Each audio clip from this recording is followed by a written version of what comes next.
So I recently did a video looking at the latest NME interview with Pete Doherty. I thought it was worth revisiting, as it offered up some pretty interesting answers. One of which was about the Libertines making no money from going to number one with their latest record. When asked if it had generated any money, Doherty said, "No, you spend a fortune. You spend so much on PR on that to get to number one that you don't make anything." So I thought I'd put that to my anonymous source in the music industry, who said, "Depends on the context. If you chase a chart position, it could work out not a great return on investment, but there's a lot of perceived value in getting in the top 10, which then helps everyone in the team moving forward, with campaign, live agent, PR, radio, DSP pitching. To say the record's gone to number one is meaningful in some contexts, but it doesn't carry the same weight it did 10, 20, 30 years ago. So it's not the be-all and end-all like it used to be. So maybe going to number one didn't produce the money you'd expect, but it's probably put the Libertines in a good money-making position moving forward, with maybe a more Radio 2 crowd." It was also interesting to hear Doherty say that these little number one album trophies cost £200 a go.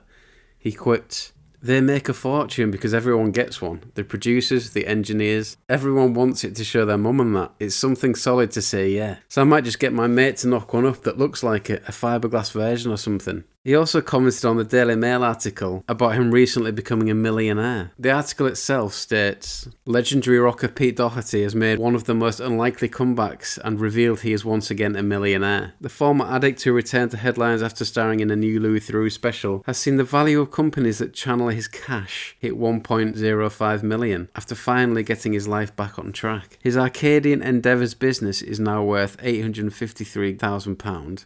And the aptly named Doherty Limited is up to almost £200,000. It's somewhat hard to take those names seriously, as it sounds like something from Only Fools and Horses. It goes on to say, "Accounts for the companies have been released after Doherty, 44, won praise for his frank interview with Louis, which was aired this week. They reveal that Doherty has been able to borrow almost £600,000 from the companies which manage sales of music and business interests." When this was put to Doherty by NME, he said the following, No, that's definitely not true. I wish that'd be great. If it's in the mail, you can guarantee it's not true. Now, I've still got huge tax bills from the days when I made serious money. We used to play arenas and that.